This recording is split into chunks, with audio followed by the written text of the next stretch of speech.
یہ مت سوچئے کہ دنیا میں جو چاہے کر لے اور پھر جو ہے ہم اللہ سے معافی مانگ لیں گے تو اللہ معاف کر دے گا. لوگ اکثر و بیشتر ایسے ہی ہیں. لوگ کیا سمجھتے؟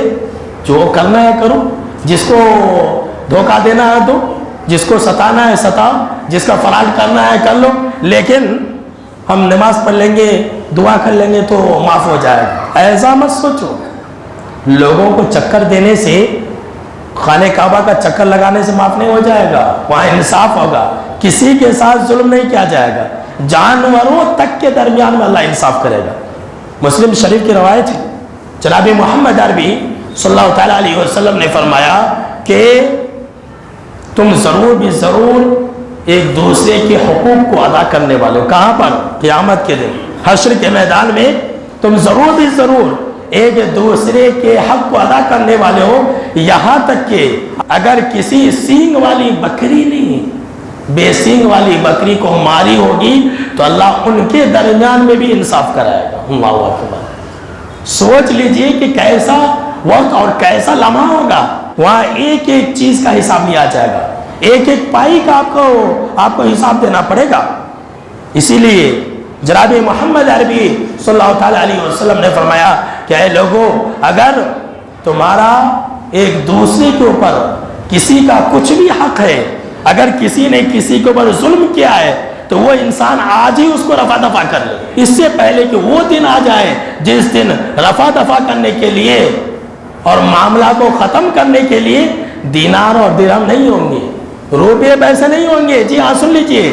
آج اگر آپ نے کسی کا حق لے لیا ہے تو آج آپ کے پاس موقع ہے کہ آپ پیسہ دے کر کے، روپیہ دے کر کے اس کو ختم کر سکتے ہیں. لیکن اگر قیامت کا دن واقع ہو گیا، آپ مر گئے، آپ کا سامنے والا مر گیا، تو ایسی صورت میں وہاں روپیہ پیسہ نہیں چلے گا. ختم. بینک بیلنس جو ہے وہ دنیا کے حد تک ہی ہے، سب ختم ہو جائے گا. وہاں کیا ہوگا؟ جناب محمد عربی صلی اللہ تعالیٰ علیہ وسلم نے فرمایا کہ وہاں پر نیکیاں لی جائیں گی. نیکیاں لی جائیں گی اور سامنے والے کی برائیاں ڈال دی جائیں گی. کبھی آپ سوچتے ہیں؟ آپ نیکیاں کر لیتے ہیں، الحمدللہ ہم اور آپ نیکیاں کرتے ہیں، لیکن کبھی آپ سوچتے ہیں کہ وہ نیکیاں آپ کس لیے کر رہے ہیں؟ اپنے لیے کر رہے ہیں یا دوسروں کو دینے کے لیے کر رہے ہیں؟ آج کل سماج اور معاشرے کے اندر ایسی ہے. کہتے ہیں کہ امام حسن بصری رحمۃ اللہ علیہ کے بارے میں غالباً قول ہے، بہت پہلے میں نے پڑھا تھا کہ ایک آدمی ان کو آ کے کہتا کہ فلاں آدمی نے آپ کی غیبت کی ہے. تو انہوں نے کیا کیا؟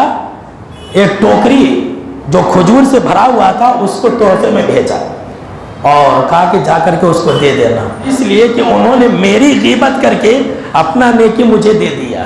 اللہ کیا کہا کہ میری غیبت کر کے اپنا نیکی جو ہے وہ انہوں نے مجھے دے دیا.